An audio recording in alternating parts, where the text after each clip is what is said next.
Abra sua Bíblia, por favor, no Salmo 91. Aleluia! Glórias ao nome de Jesus. Glórias ao nome de Jesus. Glórias ao nome de Jesus. Nos últimos tempos, nós temos visto muito a adoração sendo,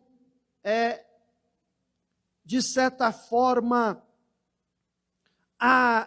voltada, direcionada para a ciência.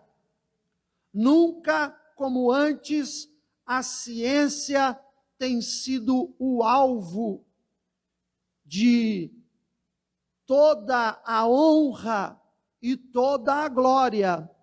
Só que não desmerecendo a ciência, que tem o seu papel importante, que é constituída por Deus, porque se não fosse Deus autorizar e permitir que os mistérios fossem descobertos através da ciência, nenhum cientista conseguiria descobrir nada. Mas é porque Deus permite, é profético, é bíblico. A Bíblia diz que nos fins dos tempos a ciência se multiplicaria. Já estava profetizado faz tempo, já estava escrito na palavra de Deus faz tempo. Então hoje este avanço da ciência nada mais é do que o cumprimento da ordem da palavra do Senhor. Então eu vou dizer que, não desmerecendo a ciência, que tem o seu papel relevante, porém limitado. Limitado, porque aonde acaba o limite da ciência, começa o agir do meu Deus. Começo a operar do meu Salvador e Senhor, porque Ele não tem limites, Ele é ilimitado. E eu quero fazer justiça aqui nesta tarde, de que a honra e a glória não é da ciência, a honra e a glória é do nosso Deus. Ele não divide a glória dele com ninguém. Ele não divide a glória dele com a política. Ele não divide a glória dele com a medicina. Ele não divide a glória dele com as religiões. Ele não divide a glória dele com pastores. Ele não divide a glória dele com pessoas ricas e abastadas. Ele não divide a glória dele com o doutor, nem com o analfabeto, nem com o rico, nem com o pobre. Ele não divide a glória dele nem com nenhuma área de ciência desse mundo, porque a honra, a glória pertence somente a Ele. Somente a Ele.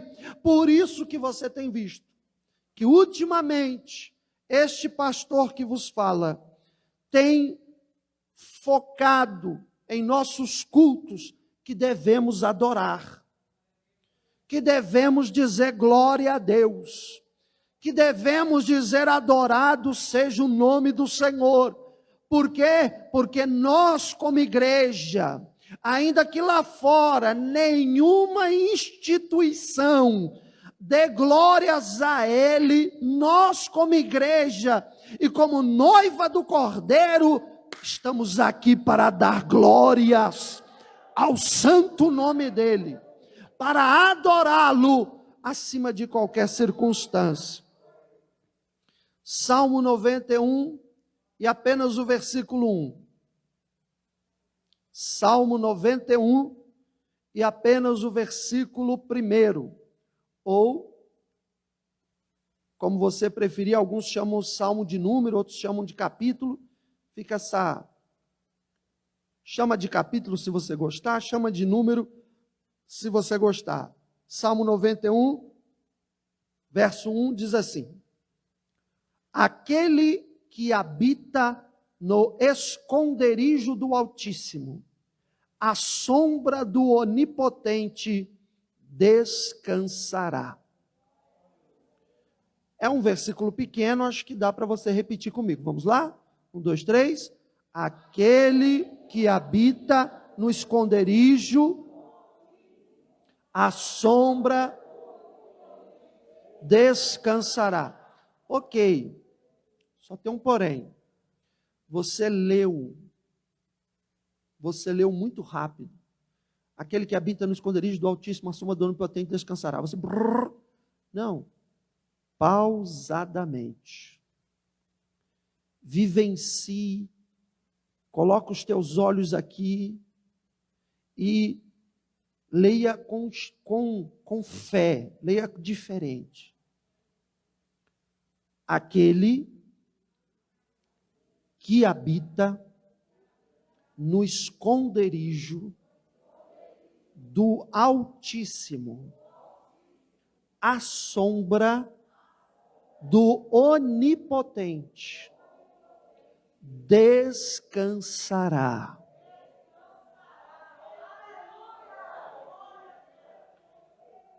Senhor, fala conosco na tua palavra, que a voz da carne se cale, que a voz dos demônios se cale em nome de Jesus, mas somente a voz do Espírito Santo de Deus seja ouvida, entendida e guardada em nossos corações e mentes. Que esta palavra produza frutos para a honra e glória do seu nome. Amém, em nome de Jesus. Queridos irmãos e irmãs, nesta tarde eu quero vos apresentar a Trindade no versículo 1 do Salmo 91. Quando eu olho para o Salmo 91, versículo 1, eu vejo neste versículo claramente a Trindade. O Pai, o Filho e o Espírito Santo. Aquele que habita no esconderijo do Altíssimo, à sombra do Onipotente, descansará. Eu vejo claramente neste versículo o Pai, o Filho e o Espírito Santo. E quando nós pegamos este versículo, nós vamos separá-lo em 4 palavras importantes. Primeiro, a palavra, aquele que habita. Segunda palavra, no esconderijo. Terceira, a sombra do Onipotente. E quarta, descansará. A palavra habitar, todos conhecem, mas vou mencionar apenas a título de confirmação. Habitar quer dizer residir. Habitar quer dizer morar. E o Salmo 91, verso 1 está dizendo assim: aquele que habita, aquele que mora, aquele que reside. Aqui está falando de morada. Aqui está falando de fixar residência. Há dois, e interessante que aqui está falando o seguinte: morar, fixar residência, aonde? No esconderijo do Altíssimo.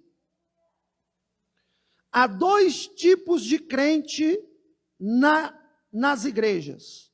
Há 2 tipos de crentes na igreja. Eu não falei 2 tipos de pessoas. Eu não falei 2 tipos de ímpios.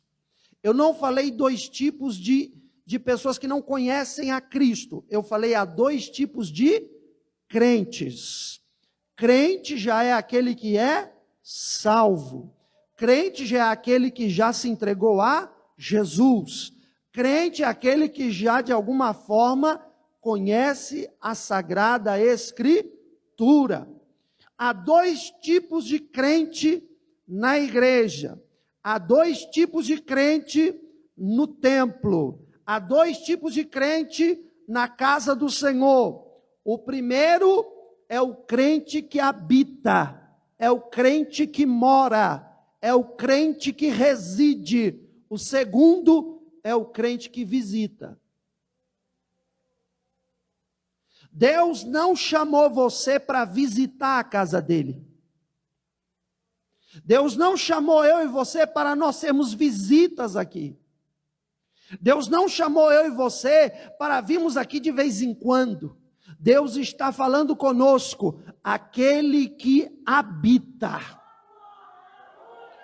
aquele que mora, aquele que reside. Bendito seja o nome do Senhor. Aqui não é hotel para a gente passear.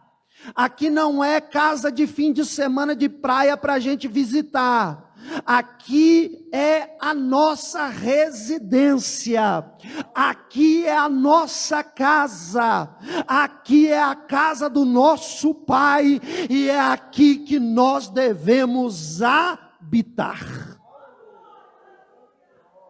Aquele que habita, louvado seja o nome do Senhor. Eu nunca vi, olhando para a história, e quando eu falo da história, estou falando tanto da história secular, como da história religiosa. Eu nunca vi na história um rei morar em barraco. Eu nunca vi na história um rei habitar em casebre. Você já viu um rei morar debaixo da ponte? Você já viu um rei morar num barraquinho? Você já viu um rei morar no meio do mato, numa cabaninha? Toda vez que eu olho para a história, tanto do mundo secular, como para a história religiosa, os reis moram em palácios. Os reis têm casas boas, com móveis ótimos. E um destes reis era Davi. Davi era rei.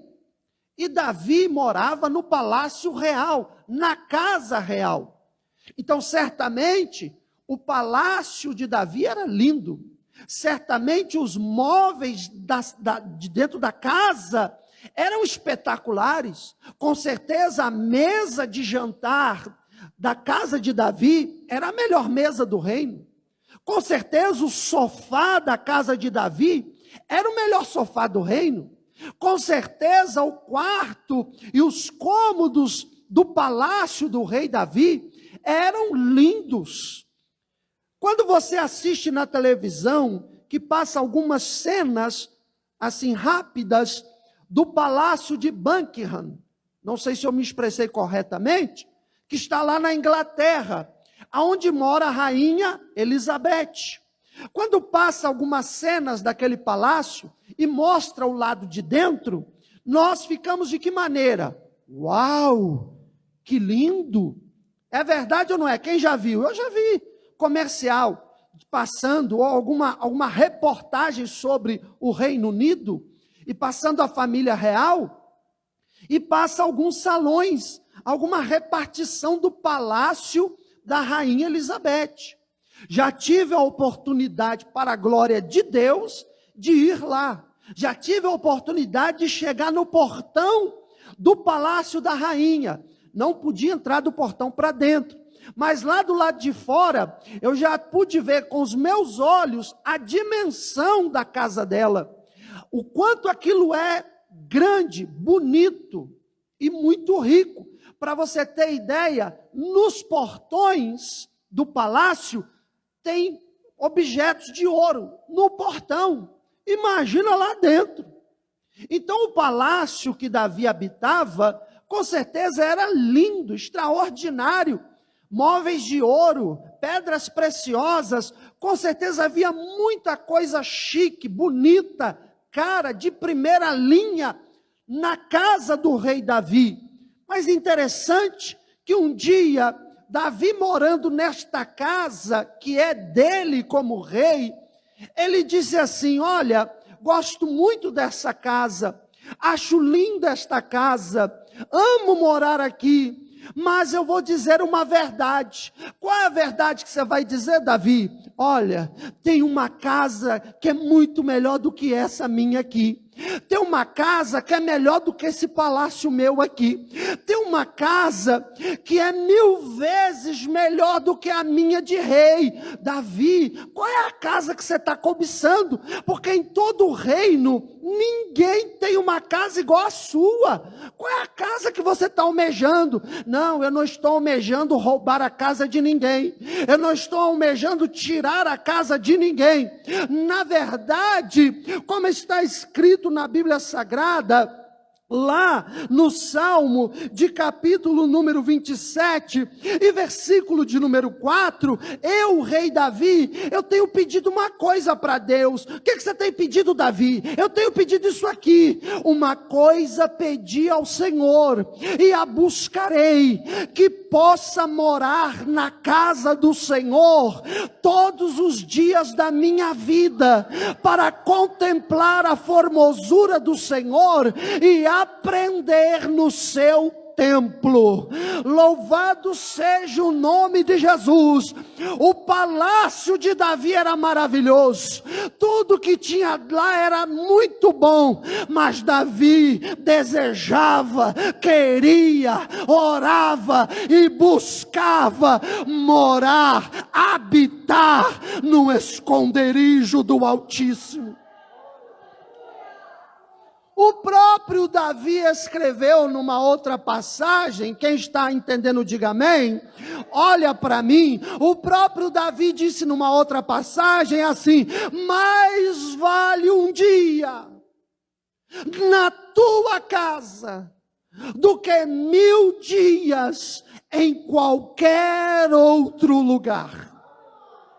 Meus irmãos, isso aí é muito profundo, porque uma coisa é você dizer isso de forma muito rápida: mais vale um dia na sua casa do que 1000 dias em qualquer outro lugar. Se a gente não parar para refletir, passa muito assim de relance na nossa mente, e a gente perde o valor da expressão. Mas quando você para e reflete, peraí, mais vale um dia na casa de Deus do que 1000 dias em qualquer outro lugar. A palavra qualquer outro lugar é muita coisa. É melhor do que a sua própria casa. Dentro desse outro lugar você pode colocar a sua casa. Dentro desse outro lugar você pode colocar o seu trabalho. Dentro desse outro lugar você pode colocar a sua família.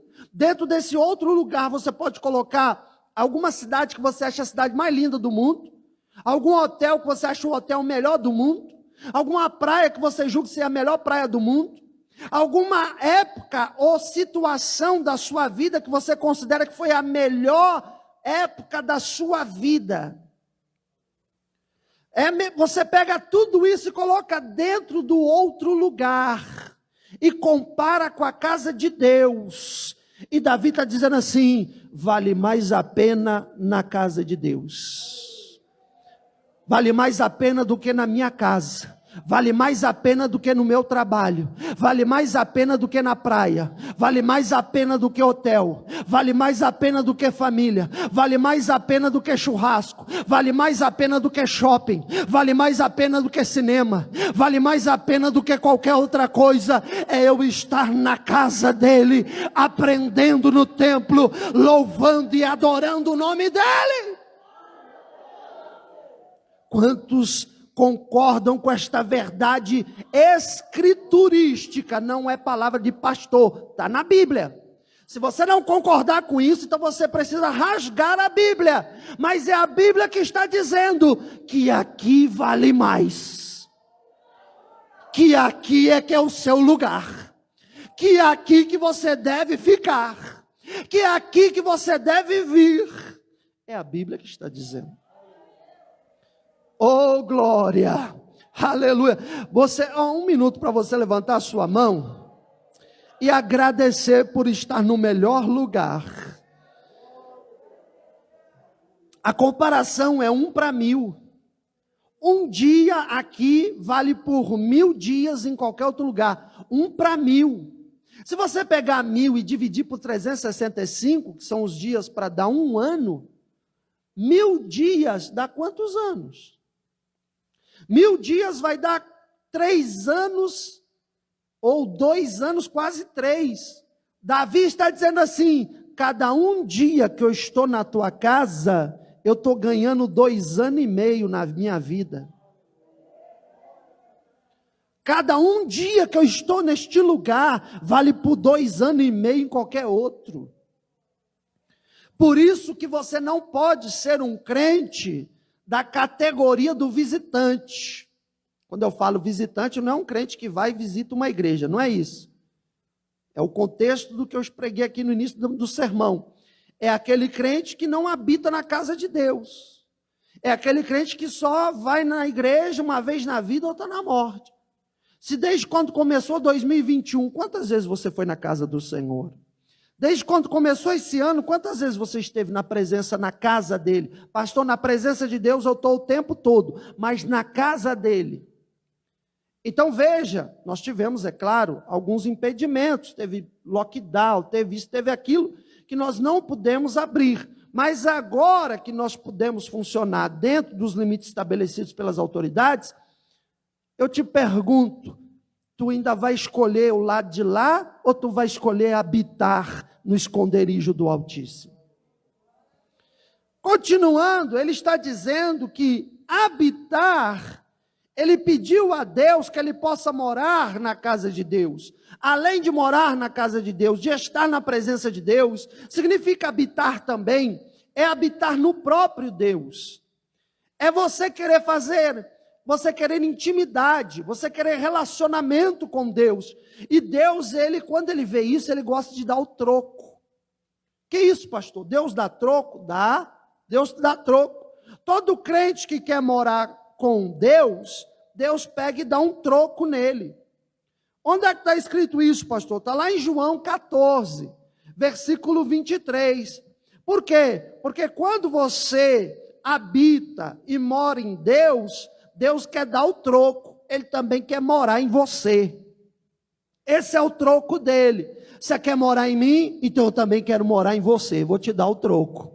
João 14, 23 diz assim: e Jesus respondeu e disse-lhes: se alguém me ama, guardará minha palavra, e o meu Pai o amará, e viremos para ele, e faremos nele morada. Viemos para ele, para ela, e nele e nela vamos habitar. Vamos morar, louvado e adorado seja o nome do Senhor. E aí quando eu olho aqui no Salmo 91, ele vai dizer para mim, para você, versículo 1, que é o nosso tema, a Trindade, no verso 1 do Salmo 91, ele vai dizer para mim, para você o seguinte: aquele que habita no esconderijo do Altíssimo, à sombra do Onipotente descansará. Altíssimo é uma palavra de raiz hebraica que se chama Elohim. Quando você diz Altíssimo, você diz Elion. Quando você diz Altíssimo, você diz Elohim. Quando você diz Altíssimo, você está dizendo que ele é grande, que ninguém é maior do que ele, que tudo que existe diante dele se torna pequeno, mas ele é maior, ele é grande. Quando você vai, por exemplo, você era criança, você olhava para o seu pai, para a sua mãe, você olhava para cima, porque você era pequenininho, pequenininha. Aí quando você cresceu e você tem filho, você vai olhar para o seu filho, agora você olha para baixo, porque agora você é alto, você é alta diante do seu filho e da sua filha. ele passou a ser pequeno para você, e você passou a ser alta para ele. Quando você está diante de algumas circunstâncias, de problemas e situações que você está enfrentando na sua vida, você olha para aquilo como se fosse mais alto do que você. É um desemprego que você acha que é mais alto. É um problema familiar que você julga que é mais alto. É um problema conjugal que você olha como mais alto. É um problema espiritual que você enxerga como mais alto. Só que tem uma coisa: independente do tamanho do gigante, independente do tamanho do problema, independente do tamanho da dificuldade, não importa se você é pequeno ou pequena, o que importa é que teu Deus é grande.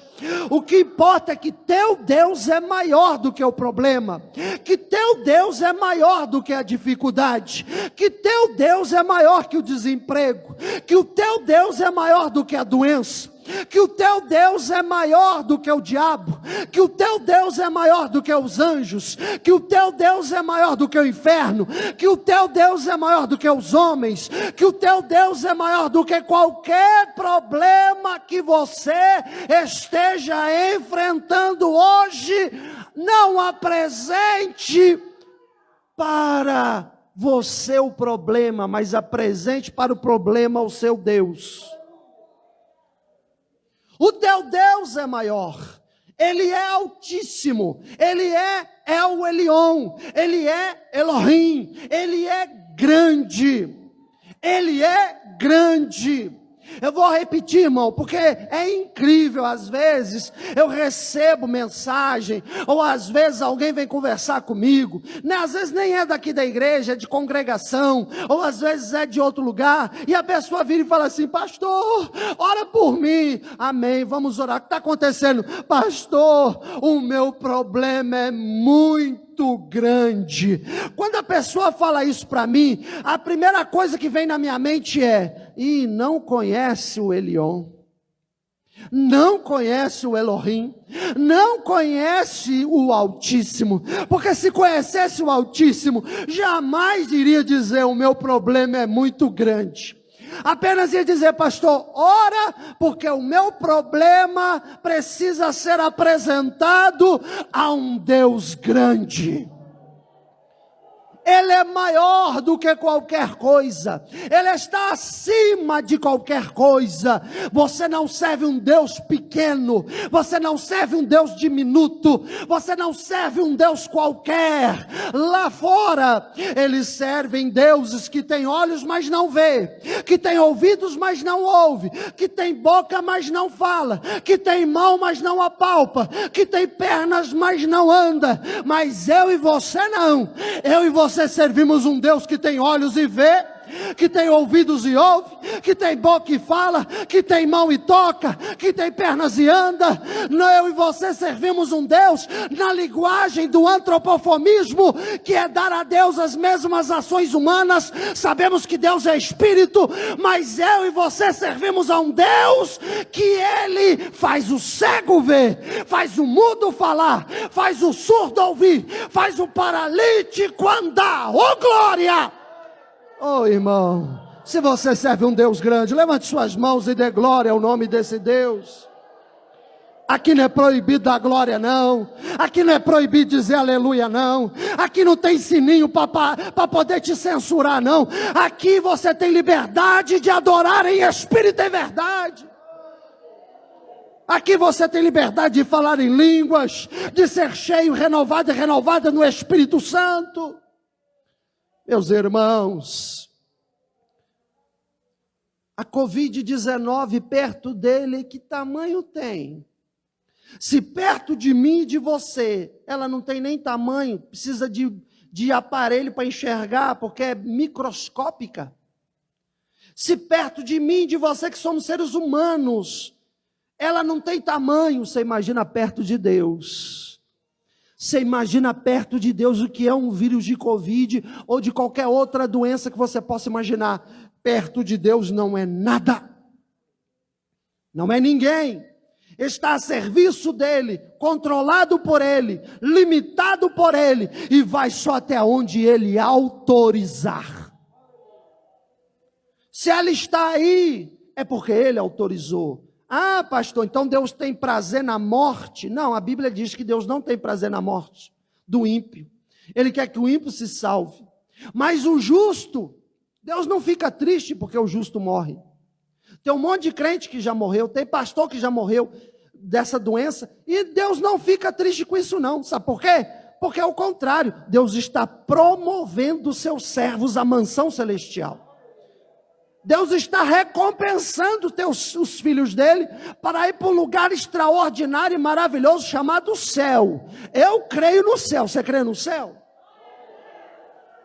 Quem crê no céu não tem medo de morrer, irmão. Nós tomamos os cuidados, nós respeitamos as leis. Esse é o nosso dever para vivermos uma vida de obediência que agrada a Deus. Porque esta é a vontade de Deus. Mas quem decide, protegendo ou desprotegendo, quem decide quem fica e quem vai, é Ele, é Ele, é Ele. Se Ele não quiser, você não parte daqui ainda. Mas se Ele quiser, você pode fazer tudo que Ele te leva a si mesmo. O controle está na mão dEle. O mais importante é eu e você sabermos, servimos um Deus grande. Servimos o Altíssimo, somos servos do Altíssimo. Tema da mensagem, a Trindade, no Salmo 91, versículo 1. Eu estou vendo o Pai, eu estou vendo o Filho, e eu estou vendo o Espírito Santo aqui neste versículo. E eu vou mostrar ele para você. Você vai ver junto comigo. Louvado seja Deus. A outra palavra, aquele que habita no esconderijo do Altíssimo, a sombra do Onipotente. A palavra onipotente é, no hebraico, El Shaddai. El Shaddai. Alguns falam onipotente, outros gostam de falar todo-poderoso. Você tem que entender que o seu Deus e o meu Deus, além de grande, Ele tem todo o poder. Ele tem todo o poder. Ele tem todo o poder. Eu estou doente, Ele tem todo o poder. Eu estou desempregado, Ele tem todo o poder. Eu estou desanimado, Ele tem todo o poder. Eu estou esfriando na fé, Ele tem todo o poder. Eu não sei o que fazer, estou sem direção, Ele tem todo o poder. Eu preciso de uma vitória, Ele tem todo o poder. Eu preciso que o inimigo bata em retirada, Ele tem todo o poder. Irmão, Ele mandou um anjo, apenas um anjo, que feriu mais de 144 mil. Ele, um anjo apenas. Agora imagina se fosse ele próprio em cena. Imagina se fosse ele próprio fazendo a tarefa. Se o anjo teve poder de matar mais de 100 mil, você imagina o que Deus não pode fazer. Todo o poder está na mão dele. Todo o poder é com Ele.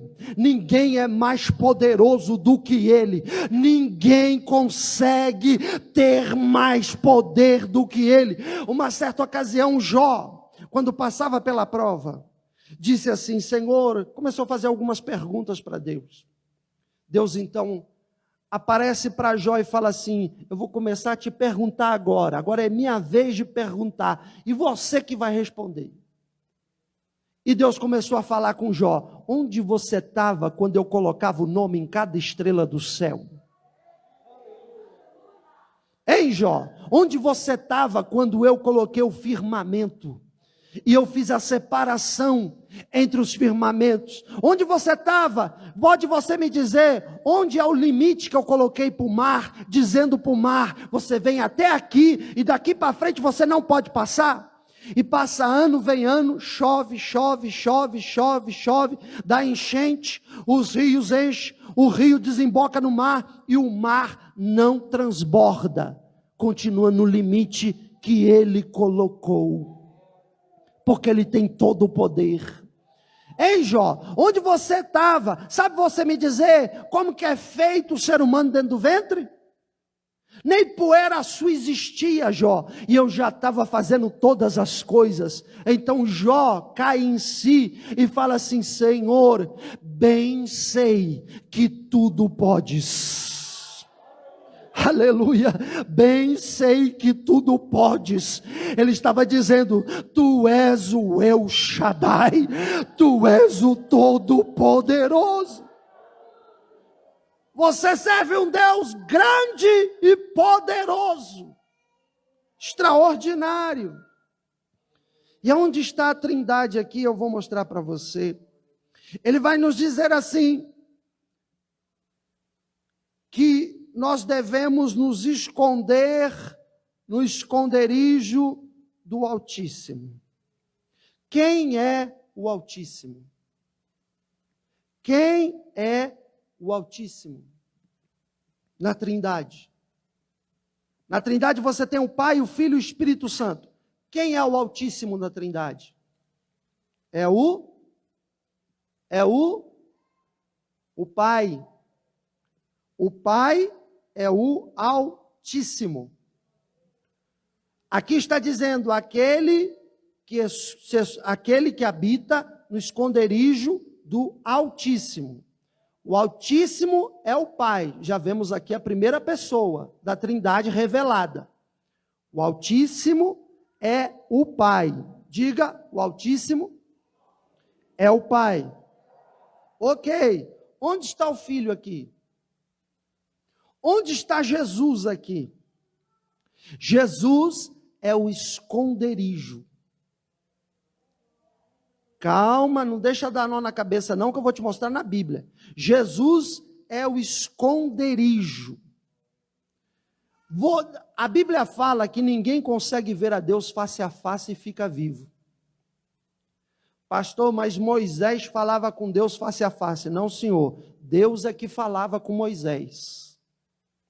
Deus é que falava com Moisés face a face. Não era Moisés que falava com Deus. Então, ninguém pode ver a Deus de frente. Não suporta. É impossível. Tamanha glória, majestade. Lembra da visão do profeta Isaías? Eu vi o Senhor em um alto e sublime trono.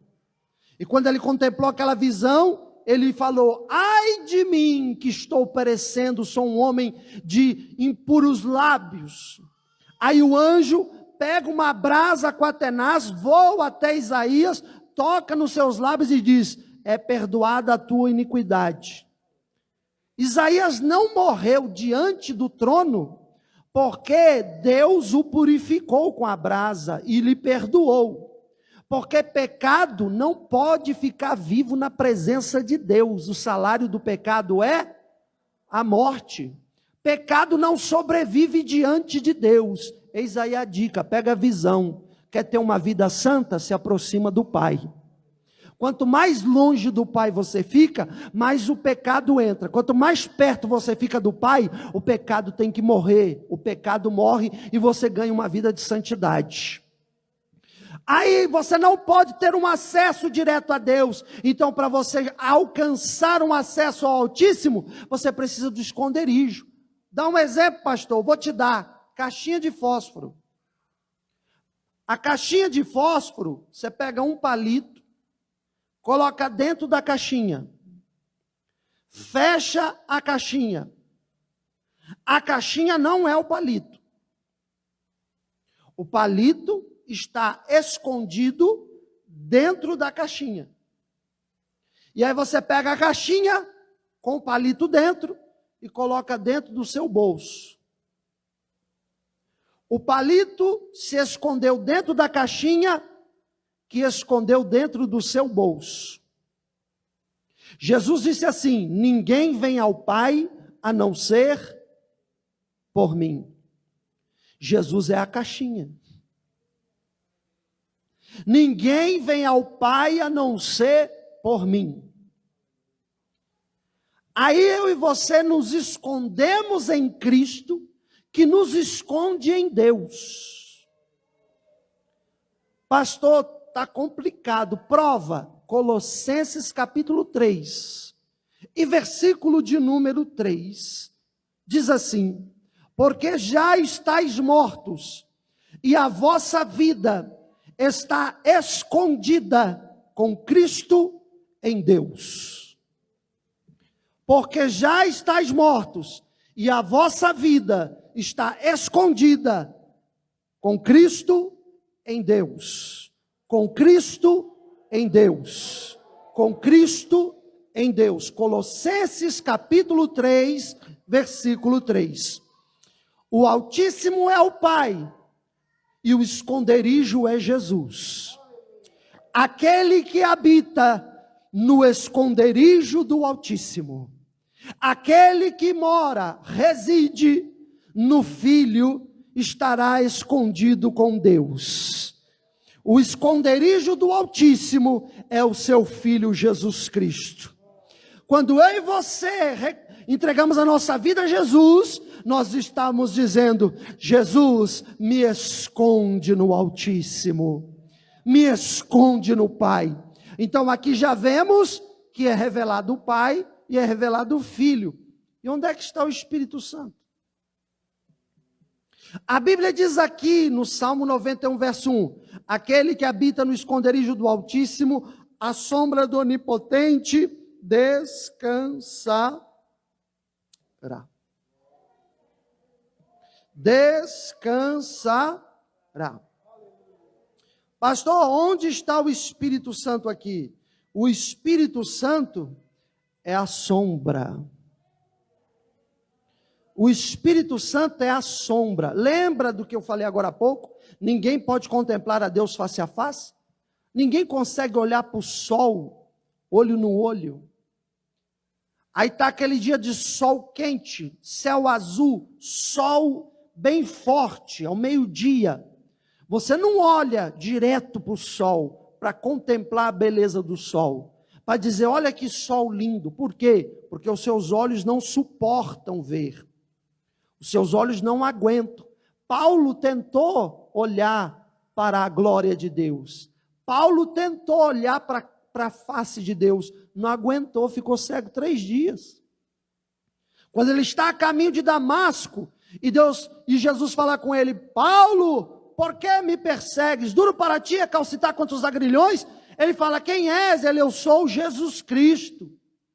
Então Paulo, quando tenta olhar, ele cai cego.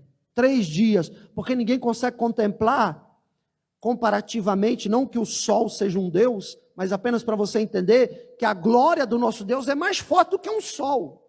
E ninguém consegue olhar diretamente para um sol, mas quando você quer apreciar um belo dia ensolarado, o que você faz? Você vai para a sombra. E na sombra você admira o sol iluminando tudo. Na sombra você vê as obras que os raios solares estão fazendo ao bater sobre flores, campinas, árvores e paisagens. É verdade ou não é? Se você contemplar uma paisagem nublada, você não acha nada legal, acha até aquilo meio assim triste. Mas quando você olha um lindo horizonte, iluminado pelo sol, você admira a beleza da natureza. E aqueles montes e aqueles vales se tornam mais lindos porque o sol está refletindo e fazendo eles brilharem. Mas você não olha direto para o sol, você não olha direto para a face de Deus, mas é o Espírito Santo que te leva a contemplar as coisas mais lindas do Altíssimo. É o Espírito Santo que te leva a enxergar as obras maravilhosas de Deus. É o Espírito Santo que te convence que esta palavra é verdadeira e é fiel. A sombra é o Espírito Santo. Mostra na Bíblia, pastor, Lucas capítulo 1, versículo 35. Vai nos dizer assim, eu acho muito bonito esse versículo. Versículo 34. E disse Maria ao anjo: como se fará isto, se eu não conheço homem nenhum? E respondendo o anjo disse: descerá sobre ti o Espírito Santo, e a virtude do Altíssimo te cobrirá com a sua sombra. Aleluia, glória ao nome do Senhor. Com a sua sombra. 4 bênçãos do Salmo 91, versículo 1. 4 bênçãos, para mim, para você, e eu encerro a mensagem. Primeira bênção, a bênção do Altíssimo. Aquele que habita no Altíssimo, a bênção do Deus maior, do Deus grande. Segunda bênção, no esconderijo, Jesus Cristo. Sem Jesus, você não consegue habitar no Altíssimo. Para habitar no Altíssimo, você precisa do esconderijo dele, que é o Senhor Jesus Cristo.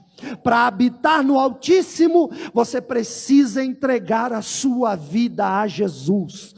Para habitar no Altíssimo, você precisa receber Jesus como teu único Salvador. E para habitar e morar, você precisa morar na casa do Senhor. 2 tipos de crente na igreja: os que moram e habitam, e os que só visitam. Não seja os que visita, mas passe a ser o que mora e habita. Por quê? Porque uma coisa eu pedi ao Senhor, e eu a buscarei, que eu possa morar na casa do Senhor todos os dias da minha vida, e eu possa aprender no templo dele. Aleluia. Salmo 27, versículo 4. E a terceira bênção é a bênção da sombra, é o Espírito Santo. O Salmo 91, verso 1 está dizendo para você: eu te dou um Deus grande, eu te dou, aleluia, louvado seja Deus, a salvação em Cristo, e eu te dou sombra do Espírito Santo. Eu te dou, aleluia. O que a sombra faz? Ela te protege do calor. O que a sombra faz? Ela traz refrigério em tempos de quente. O Espírito Santo é a melhor sombra de consolação que existe no universo. Todas as vezes que o calor de uma luta, o calor de uma prova, o calor de uma tribulação vem querer nos aquecer, o Espírito Santo faz sombra para que eu e você possamos estar tranquilos de que temos um Deus grande e que temos um esconderijo perfeito. Aleluia. E a quarta e última bênção do Salmo 91, verso 1, qual que é? Descanso. Aquele que habita no esconderijo do Altíssimo, a sombra do Onipotente, descansará. Para descansar tem que estar em paz. Para descansar tem que estar com a mente tranquila. Descansar significa renovar as forças, recuperar energias gastas. Descansar significa estado de repouso, sem preocupação, sem ansiedade, sem nervosismo, sem depressão, sem ira, sem nada. Significa paz que excede todo entendimento. O que isso quer dizer? Reflete para uma paz, não só enquanto você está aqui, nesta terra, mas para uma paz eterna que você vai desfrutar depois. Há um descanso para aqueles que estão no esconderijo do Altíssimo e à sombra do Onipotente, um descanso eterno reservado para nós, um descanso na glória. Ou você quer ir para o tormento eterno? Eu tenho certeza que para o tormento eterno ninguém quer ir, mas para o descanso eterno todos queremos ir. Amém, igreja? Você recebe esta palavra? Você toma posse desta vitória? Então aplauda ao Senhor Jesus.